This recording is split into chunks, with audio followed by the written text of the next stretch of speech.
السلام عليكم ورحمة الله وبركاته. ازيكم يا شباب؟ عاملين ايه؟ يا رب تكونوا بخير. في الفيديو اللي فات شرحنا ازاي عملنا الشريط اللي هنا والشكل اللي هو بارز في الكروكس من هنا. الفيديو ده هنشرح ازاي نعمل البابلز اللي موجودة في الريفرنس هنا. طيب قبل ما نبدأ، في هنا مشكلة أنا لاحظتها، لازم نطلع الشكل ده بره. دوس جي اكس كده، كمان شوية جي اكس، تمام لحد كده مثلا. نبص على الشكل التاني، نلاقي الشكل التاني طلع. طيب كده احنا محتاجين نفك الشكلين دول من بعض. نمسك الشكل ده ونعمل له ابلاي للميرور، تمام. طيب ندخل في الايديت مود، سيلكت اول، حرف ال A يعمل سيلكت لكل حاجة، وبعدين B باي لوز بارتس، تمام كده هو فصلهم. حتى هتلاقي اللون ده بقى غير ده، تمام. دلوقتي في بارنت، في لينك مربوط بيهم، انت لما تمسك ده وتحركه الشكل ده مربوط معاه، كذلك الناحية التانية اهو بيتحرك معاه. طب هنفك البارنت ده الأول. نمسك الشكل، كليك يمين من بارنت، نختار كلير بارنت، الشكل اتغير مكانه، نرجع كنترول زد، كليك يمين تاني بارنت، ونختار الاختيار ده عشان يحافظ على مكانه. طيب دلوقتي نمسك الشكل ده وده، تمام. ده برضو محتاجين نفصله. ندخل في الايديت مود ايه عشان يعمل لنا سيلكت، نعمل له ابلاي الميرور الاول. نروح هنا ابلاي، تمام. ندخل ايديت مود ايه عشان يعمل سيلكت لكل حاجة، وبعدين بي، تمام كده هو فصله. ده بقى غير ده. طيب نتأكد ان مفيش بيرنت، تمام تمام. دلوقتي هنمسك الشكل ده مع ده كده، نعمل له كنترول بي عشان نربطهم ببعض. لما اتحرك ده يتحرك معاه، ونفس الفكرة هنا، نمسك الصغير بعدين الكبير، كنترول بي. حلو أوي. ايه ده؟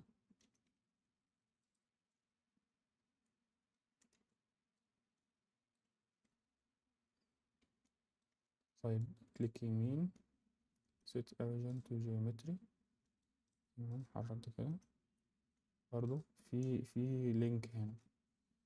طيب ده عشان السنتر بوينت بتاع ده، السنتر بوينت اللي هنا دي. هنمسك الشكل ده، كليك يمين، تمام.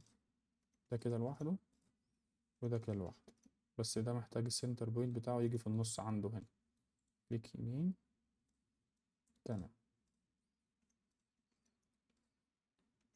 زي الفل. دلوقتي احنا ظبطنا اللي هنا.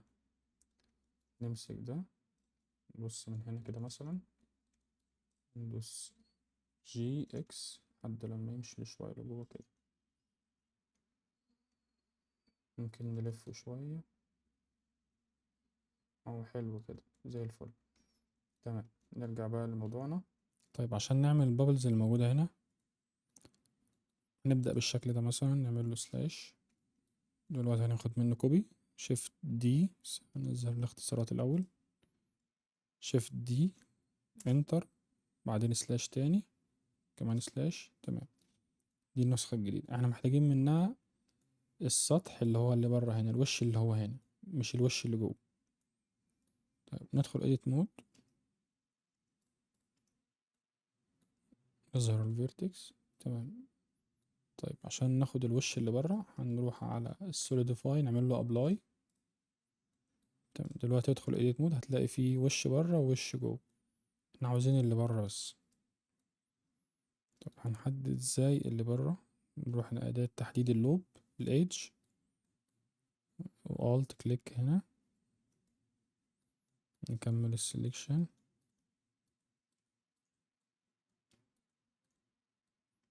الت شيفت، الت شيفت، نفس الفكرة كده. نروح هناك، نفس الفكرة، نروح واير فريم. طيب دلوقتي احنا حددنا الايدج بتاعة السطح اللي بره، السطح اللي هو الوش اللي هنا، تمام. دلوقتي هنعمل شيفت دي، انتر، P selection. تمام، اطلع بره الايديت مود وامسك ده احذفه، ده اللي احنا محتاجينه. تمام، نمسك الشكل ده، ندخل ايديت مود، نظهر الفيرتكس.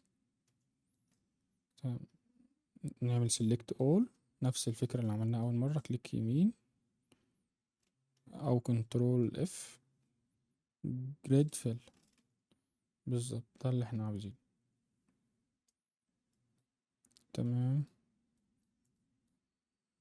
هنيجي هنا نمسك اللوب اللي هي بالعرض، اللي هي دي، Alt وكليك، مثلا دي خليها زي ما هي، نمسك التانية Alt كليك. تمام، هندوس جي واسحب كده. ممكن نبص من هنا كده مثلا ونظهر الواير فريم. تمام، كده عندنا اتنين، هنكررهم عشان يكونوا مثلا 5 صفوف، ادي واحد، واحد، اتنين، وعايزين 3 عليهم كمان. دي اللوب اللي هنستخدمها عشان خاطر نعمل بيها البابلز. هنعمل دايرة، والدايرة دي هتمشي على اللوب ده بحيث ان هي تدينا البابلز زي اللي كانت في الريفرنس. تمام، فاحنا هنبص من هنا، احنا دلوقتي عندنا لوب واحد واتنين وعاوزين كمان 3 هنا مثلا، او تقدر تزودهم على حسب زي ما انت عاوز. هنا مثلا 3، انتر تاني. تمام، محتاجين نحدد شيفت الت شيفت تاني اللوب دي ودي كمان. طيب دلوقتي هنعمل شيفت دي، انتر، بي سيلكشن. تمام، دلوقتي اخرج من edit مود، امسح بقى الجسم ده، دول اللي احنا محتاجينهم. نبص من هنا، طيب احنا محتاجين نشيل الكيرف اللي هنا ده. ندخل edit مود مثلا، امسكهم كلهم وادخل edit مود، اظهر الفيرتكس، احذف دول، delete vertex، نفس الفكرة هنا وهنا وهنا، بحيث ان الشكل بتاعنا يكون بادئ كده وماشي ستريت كده زي ما انت شايف. خد بالك هما ظاهرين خطين، لان هنا والناحية التانية بص يعني دول كده، الخطين دول خط واحد اصلا، بس واحدة هنا وواحدة الناحية التانية. بص اهي دي، هو نفس الخط اللي هناك، بس عشان احنا باصين من هنا ظاهرين ان هما خطين، بس هما كده خط واحد. يعني ده لوب واحدة، ودي هنا واحدة، ودي هنا واحدة، ودي نفس الكلام. طيب احنا كده عندنا 5 مسارات عشان نمشي عليهم بالبابلز. هنضيف دلوقتي، يتأكد ان السنتر بوينت بتاعتهم هنا عند الكاروسيل في نص السبيس بتاعتك. تمام، هما دلوقتي لو مسكت ده مثلا وحركت جي هتلاقي السنتر بوينت بتاعتهم هنا، بس دول كلهم كتلة واحدة، عاوزين نفصلهم. واحنا عاملين لهم سيلكت، ندخل edit مود A عشان يعمل لنا سيلكت all، وبعدين ندوس B، نختار باي لوز بارتس من هنا كده، هيفصلهم لك كلهم، كل واحد لوحده، 1 2 3 4 5، ده اللي احنا عاوزينه بالظبط. دلوقتي ال5 خطوط دي اللوبس معمل لها subdivision، نمسكهم كلهم ونعمل ابلاي للسبديفيجن. دلوقتي لازم تمسكهم واحد واحد، نعمل ده ابلاي subdivision، ابلاي subdivision، نفس الفكرة، وهنا نفس الكلام، وهنا كانت عمل. تمام، دلوقتي كل واحد فيهم لوحده زي ما احنا شايفين كده، بس هما لسه ستيل شيب، يعني ليهم فيرتكس وإدج تقدر تعدل فيهم. اللي احنا محتاجينه ان احنا نحولهم لكيرف. نمسكهم كلهم برضو، كليك يمين، convert to curve. تمام، امسكهم كده، 1 ده كيرف، 2. تمام كويس، هو حولهم كلهم مرة واحدة. طب كويس، اهم حاجة برضو ناخد بالنا منها هو السنتر بوينت. لو مسكت مثلا اللاين الاولاني حركته تلاقي السنتر بوينت بتاعته هنا، وهي عند الكاروسيل في نص السبيس بتاعتنا، وهو ده صح. نفس الفكرة هنا. تمام، ونفس الفكرة هتلاقيهم في اللي هنا برضو، كلهم السنتر بوينت بتاعتهم هنا. طيب بنخلي الكاروسيل هنا برضو، وندوس شيفت A من مش، نختار يو في سفير من هنا كده، ندخل edit مود وإس عشان نعمل سكيل. ممكن نظهر الإدج بس عشان خاطر الفيرتكس عاملين خايلة، ونعمل كده مثلا. نبص من هنا، نصغر، عايزين مثلا ده حجم البابل الواحدة فيهم. طيب نطلع ورا الإيديت مود، واحنا عاملين سيلكت للدايرة بتاعتنا، خد بالك هي الصغيرة هنا اهي. تمام، لو جيت عملت ذال سيلكت فيو هتلاقي هي دي، ده الحجم بتاعها مقارنة باللاينز بتوعنا هنا. طيب واحنا عاملين سيلكت هنروح اد موديفاير، نضيف من generate array، زود الرقم مثلا خليه كده، وزود السبيس بينهم من هنا كده، دوس شيفت عشان تقدر تتحرك. وبعدين نضيف تاني من generate من deform curve، الكيرف بتاعنا هنطلع من هنا كده، بس خليك هنا كده. وبعدين من الاد روبر نختار اول واحد كده. تمام، هتلاقيه ظبط معاك. لو ما ظبطش معاك تقدر تغير القيمة اللي هي في الاكس مثلا، تخليها في الواي، او تخليها في في واحدة فيهم يعني. ابدأ يعني جرب فيهم لحد لما ايه تلاقيها ظبطت معاك. ده على حسب، ده بتظبطها على حسب الاتجاه اللي انت بتشتغل فيه. انا بالنسبة لي هي ظبطت معايا لان انا كنت شغال في الاكس، يعني التكرار ده، بص التكرار ده ماشي في الاكس. فانا لما مسكت الدواير ورحت ضفت من هنا دي فورم كيرف، من الايد روبر اخترت البث الاولاني مثلا، هو الدي فورم اكسس هنا في الكيرف ماشي على الاكس. تمام، والتكرار بتاعي في الاري ماشي على الاكس برضو، فظبط معايا. فممكن تلاقي الموضوع ده غريب شوية، بس انت حاول ايه تجرب فيه لحد لما تفهم هو بيشتغل ازاي، لكن هي سهلة يعني. اهم حاجة السنتر بوينت، اهم حاجة في الاري والكيرف عشان يظبط هو السنتر بوينت. السنتر بوينت بتاعتك سواء كانت في الدايرة اللي هتحطها او الشكل اللي هتكرره، لازم تكون في نفس مكان السنتر بوينت بتاعت الكيرف اللي هتمشي عليه. تمام. وممكن طبعا نبقى نشرح الموضوع اكتر من كده لو لسه برضو ان حاسس ان هو داخل في بعضه او مش فاهمه يعني، او مش واضح بشكل كافي يعني. تمام، دلوقتي هنمسك الدايرة، نزود الرقم كده مثلا لحد اخر اللاين هنا كده مثلا. تمام. وفي تركية مهمة جدا هنا عشان ما نكررش ده كله، نمسك الدايرة دي شيفت دي انتر، كده احنا عاملين نسخة جديدة وماسكينها عاملين لها سيلكت. هنروح على الكيرف بتاعها، نلغي من هنا الاوبجكت، وبعدين نختار اوبجكت جديد اهو، دي النسخة الجديدة. لما تختار لها المسار اللي هتمشي عليه هتلاقيها مشيت معاك كويس. نفس الفكرة في التلاتة اللي تحت، شيفت دي انتر، نروح هنا كده، نفس الفكرة شيفت دي انتر من هنا. تمام.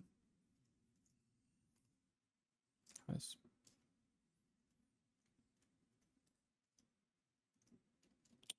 الماوس لما بيتحرك بيعمل مشاكل، شيفت دي انتر من هنا. تمام، يبقى احنا كده عملنا الخمس صفوف بتوعنا. طيب احنا في الاغلب مش هنحتاج نعدل فيهم الا بس المسافات اللي بينهم، المسافات اللي بين الدايرة والتانية. فهنظهر كل حاجة ونشوف كده الشكل بتاعنا عامل ايه. اعتقد ان هو تمام جدا، لان الدواير نصها جوه ونصها بره.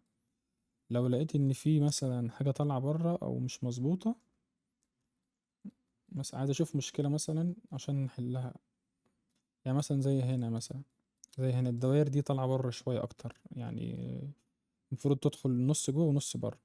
تمسك الباث بتاعها الكيرف، ايوه ده، وبعدين تدخل في الايديت مود وتمسك مثلا الجزء ده كده وتدخله لجوه شوية، يعني بحيث لما تيجي تدخل، بص لما تيجي تدخل جوه جي، بص تلاقي الدوائر بتدخل معاك جوه.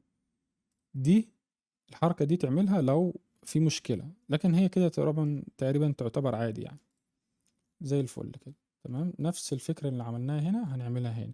بس قبل ما نعمل كده لازم نعمل حاجة مهمة جدا في التكرار الاري والكيرف ده. دلوقتي هنمسك ده نعمل له ابلاي للاري الاول، وبعدين ابلاي للكيرف. دلوقتي نمسح من هنا الكيرف. تمام، نفس الفكرة هنا ابلاي، ابلاي، وبعدين نحذف الكيرف بتاعها. نفس الفكرة هنا ابلاي، نفس الفكرة. دلوقتي الكيرف بتاعها هنا مش ظاهر، اعتبر ان هو مش ظاهر من هنا. تظهر الواير فريم وتقرب كده لحد لما تلاقي لاين ماشي في نص الدوائر، هو ده، اعمل سيلكت ليه، ايوه هو ده. ده كده الكيرف بتاعها. لو دخلت edit مود هتلاقيه هو ده الكيرف بتاعها. بعدين دوس اكس. خلاص. هنا نفس الفكرة. apply. دلوقتي امسك الكيرف بتاعها. تمام، اتأكد تمام. هو احذفه. هنا بقى قبل ما نعمل له apply محتاجين منها كوبي. ناخد منها كنترول سي. تمام. وبعدين اعمل لده apply. خد بالك انا خدت كنترول سي عادي خالص، اخد منها كوبي. لو دوست كنترول في هينزل في نفس المكان عادي. انا كده واخد كوبي، خليك محافظ عليها. وبعدين نخش على الشكل اللي بعده اللي هو هنا. تمام. كنترول اس، لازم ايدك تشتغل على طول. كنترول اس، كنترول اس كل شوية. دي اهم نصيحة يعني بنصح بيها. كنترول اس في اي حاجة، اي خطوة بتعملها لازم كنترول اس. طيب ندخل دلوقتي على القطعة اللي هنا سلاش. نفس الفكرة، نبص من هنا نشوفها. تمام، هي واخدة سوليديفاي. طيب احنا محتاجين الطبقة اللي بره مش اللي جوه، عشان خاطر البابلز هتمشي على اللي بره مش على اللي جوه. فاحنا محتاجين بس ناخد كوبي من دي. شيفت دي انتر، وبعدين ندوس سلاش كمان سلاش. لا كده، في كده النسخة دي ما اتكررتش. طيب حركها كده. بالظبط، لازم نكررها كويس. شيفت دي انتر، وبعدين ندوس سلاش. بالظبط، دي النسخة الجديدة. طيب دلوقتي هنلغي من دي السوليديفاي. ونبص من هنا. فيها لوب. اللوب دي مثلا نحددها. نبص من هنا كده مثلا وندوس جي جي عشان نطلعها فوق كده شوية. تمام. عاوزين كمان 4 تحت منه. نفس الفكرة، كنترول ار وسكرول عشان تزود كده. انتر تمام. حدد اللي فوق. Alt Shift كده انت حددت المسارات اللي هتمشي عليها بالبابلز. تمام. Shift دي انتر في سelection. اطلع بره الايديت مود. امسك الشكل ده امسحه. احنا عاوزين ده بس.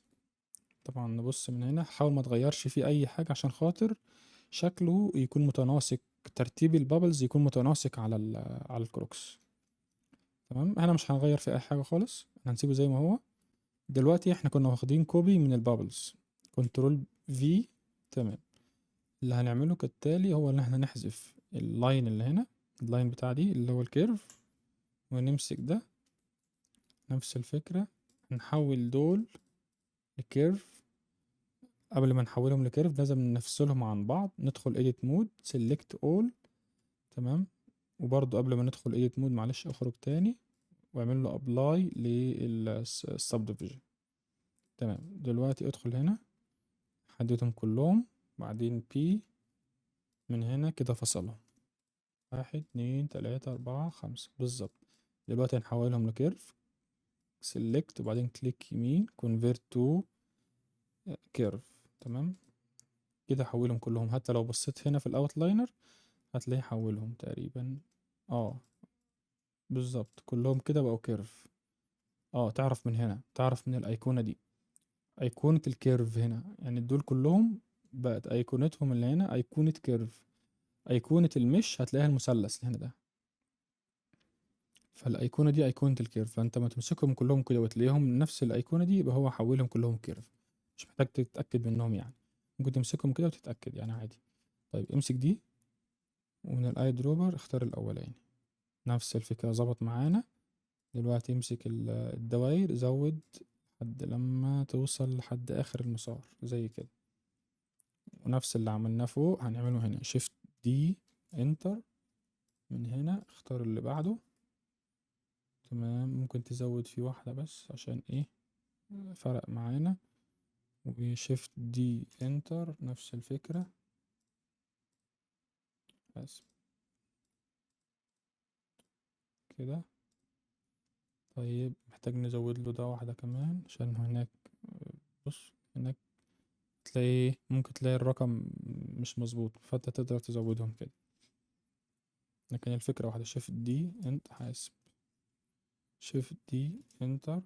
من هنا اقفل ده وهات اللي بعده. زود له كمان 2 مثلا او واحدة كفاية. وهنا شيفت دي انتر من هنا، نختار الاخر واحد، ويبقى احنا كده خلصنا موضوع البابلز بأسرع طريقة وأكتر طريقة احترافية، وأنا متأكد من النقطة دي. فنطلع بره سلاش، وزي ما قلت لك هتتأكد من البابلز إن هي مش طالعة لبره قوي ولا داخلة قوي، مثلا زي هنا شفت، هنا مثلا زي دي كده عاوزين نطلعها بره شوية، واللي فوق ده برضه نفس الكلام. هنمسك ده، تمام، نمسك ده، نمسك، نروح بس كده عشان نعرف نتحرك.